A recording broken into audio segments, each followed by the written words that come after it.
It's Wednesday, May 11th, King of the Mountain State Show, presented by the Dutch Miller Auto Group. I'm Chase Hill. Today, I'm sitting down with a gentleman about to make his professional debut, Trae the Lionheart Stout. Hey, Trey, thanks, man. Thanks for taking time out. I know you're getting ready to train this evening there with the Elk River Boxing Gym, but thanks for taking some time and sitting down talking with me today. Yeah, absolutely, man. I'm looking forward to it for sure. So you got a big night coming up, June 18th in Charleston. You're making your professional debut, but let's go back to the beginning, man. Tell me how you got into fighting and boxing. Yeah, man, it's a crazy story to start it out. I didn't really start boxing until I graduated high school. I didn't even put a set of boxing gloves on until after I graduated. I was pretty deep into basketball going all the way through high school. And I got a family member. He's my mentor now. I consider him, my big mentor. He's a big sponsor for me. His name's Earl E. Tanner, and he's just, a local guy here in my family. And he's born and raised in boxing. He's always told me since I was a kid that I needed to try it, just give it a shot, see how you do. I think you'd really like it. I think you'd be successful at it. And, I just kind of veered away from it.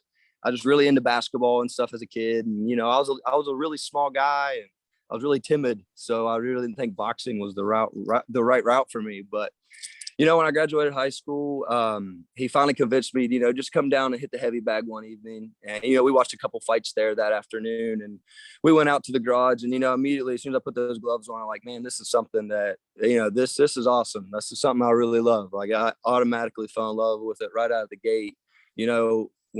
After that night, I was calling him up every day, every evening. Hey man, can we get together and do a little bit of boxing? I'd like to, I don't know anything about it, but I'd love for you to teach me, let's get together and watch some film, all that good stuff. So, once that hit me back, or as soon as I graduated high school in 2015, as soon as I started, I didn't want to stop. That was all I wanted to do.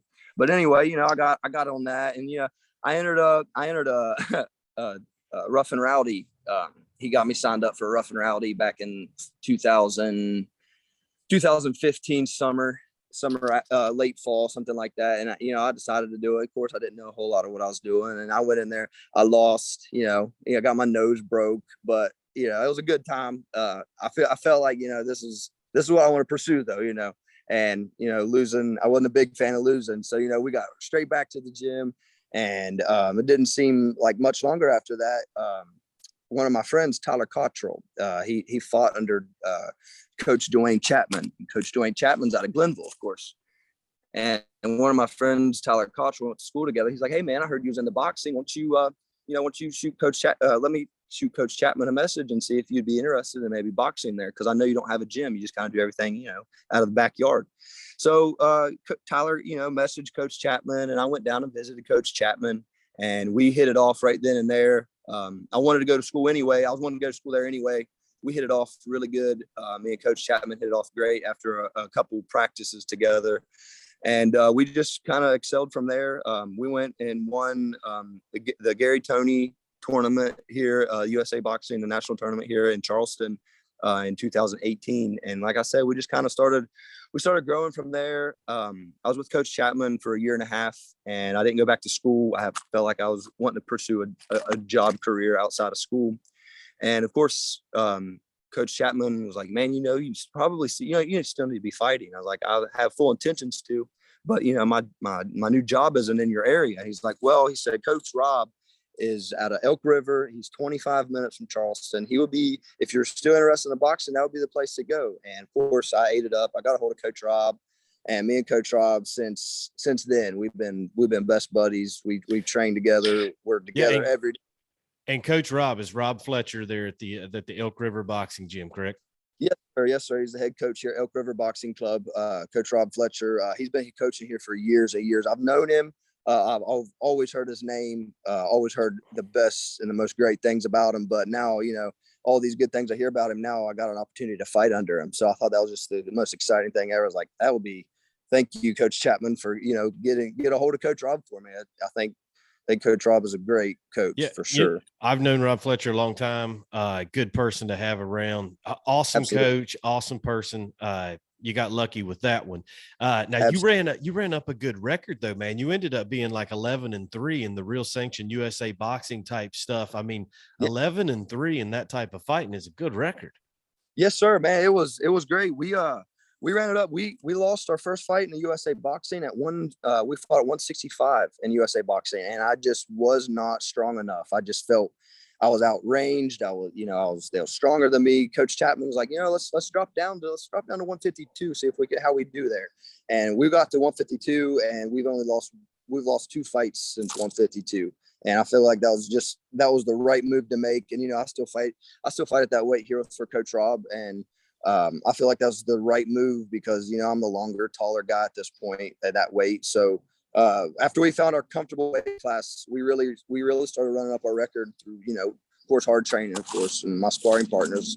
They're incredible, man. They really got me to where I need to be, I think. And, it takes a good team for a good performance. You know what I mean? It does. And, in West Virginia, as much as I love USA boxing, as far as like the competition level of it, you don't see it as much in West Virginia as you do some other places. That's something Correct. that we're working on as a promotion ourselves to try to get the youth involved. But that's a great, sure. You talked about the semi-pro brawl stuff you started with, and you go to USA, you win the Gary Toney national competition there in Charleston. Sure. There's not much left for you to do. It's time to go pro, right? Yes, sir. That's what Coach Rob said. He's like, we can keep fighting these amateur fights, and we're doing well at them. He said, but if we're at the pace we're at now and we're performing like we are now, you're healthy, you're younger, you're healthy. He said, let's just go ahead and punch the pro card. And I'm like, I support this. Since I put those gloves on in 2015 for the very first time, that's what I've been wanting to do my whole life since then.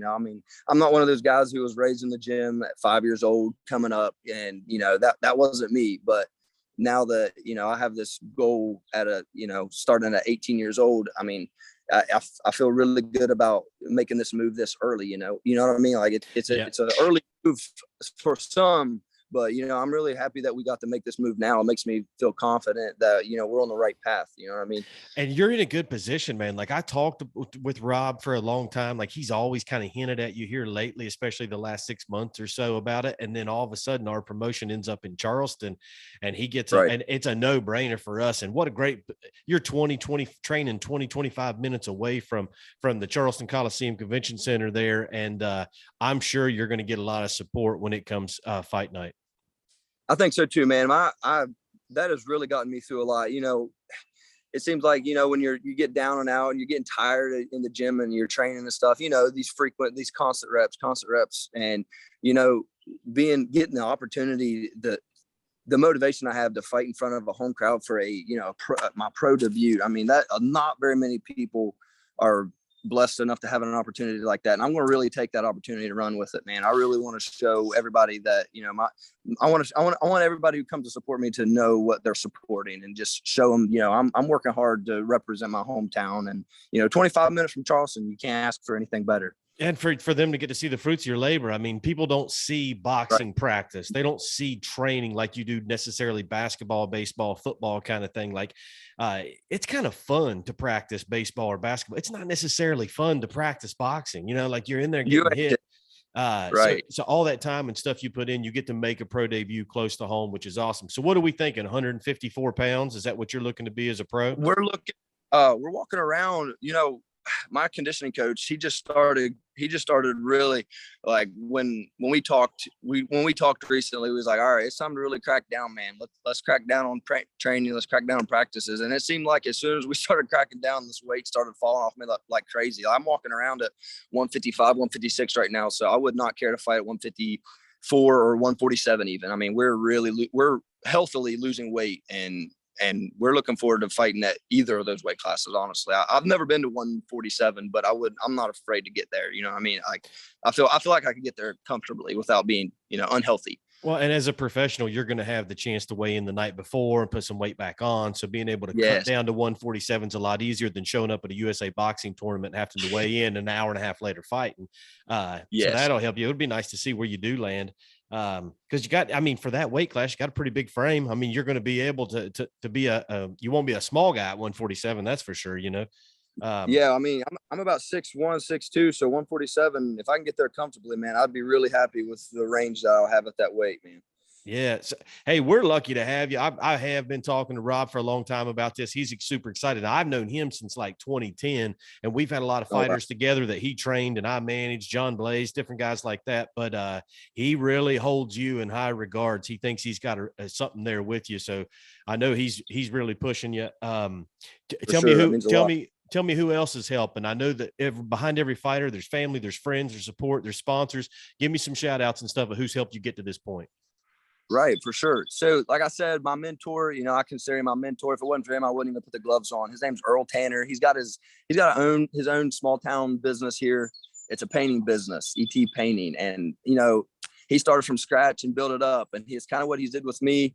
He started me from scratch and built me up to where we are now. My travels, he takes care of me. I just was in Kentucky I was in Kentucky a couple of days ago for some sparring, and he took care of me. I wouldn't be able to do it without him for sure. And then I got a couple other sponsors recently signed with me. There's a handful of them. I don't want to miss any of them, but one of them actually, man, he sponsored me, and long story short, he sponsored me a couple of days right before he passed away.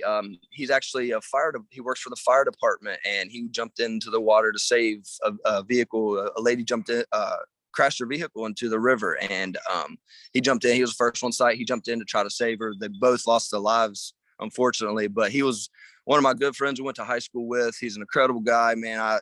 He gave me a sponsor. He told me how proud of me he was, and then just a few days later, he passed away trying to save that life. So, this fight is definitely for him. I'm motivated to, I'm fighting just to represent everything that he stood for, man. He's a superhero for sure, man. So yeah, I mean, I live down here in Florida, and that story was a news article down here about a heroic act. It didn't, wow. Unfortunately, he lost his life and stuff. But just to put yourself in that position for that to happen says a lot about him. He's a true hero. He is, man. He is an absolute hero. And like I said, I just was with him a couple of days before that, and we was talking about boxing and how proud of, because I went to him, and told him what was going on, and he told me that he's been keeping his eye on me, and he just let me know how proud of me he was that, I was pursuing something like this and was able to, Broxton County is a small town. Not very many people, glow up that well. We're known for that. So, he was really proud of me for that. And, like I said, it was super motivation. He's my motivation to get through this fight, man. So, and then of course my dad, man, my mom and my dad, they're incredible people. My dad, he's a pastor down here at a local church, and he's always calling me. He works out of town throughout the week. He's always calling me, hey man, how's practice going? We've been talking about you here at work. If you need anything, let us know. And he always does. He always comes back to the locker room and does this big prayer with me for every fight. It doesn't matter where it's at. If we're fighting in Florida, he's coming with me to pray before the fight. So it's super. My family is like my big motivation, and my mom, she's a worry wart, but she loves that I do what I love to do. So the guys with the best support groups are the ones that end up going a long way in this. When you surround yourself with people like that, I mean, you can pretty much, navigate your way through some tough times. Trey, thank you for sitting down talking with me, man. I can't wait to watch you. Rob's really talked it up. It should be exciting. We're going to have your opponent lined out here in the next few days, and we'll be able to get some announcements out on that for the fans that's interested. The tickets, the links are all over our page. It's fightertix.com/king. Also, the event's going to be streamed live pay-per-view at combatsportsnow.com. It's June 18th in Charleston, West Virginia, at the Charleston Civic Center Coliseum Convention Center, North Hall. We're excited about it. I've put on events for 11 years, but we've never been in Charleston before, so pretty excited about going to the capital city. Absolutely. Hey, man, train hard. We'll see you here in, I guess it's just a little over a month. You'll be a professional boxer. Yes, sir. Thank you so much. All right, we'll see you soon, Trey. Thank you. Tell Rob I said hello. We'll do. Thank you.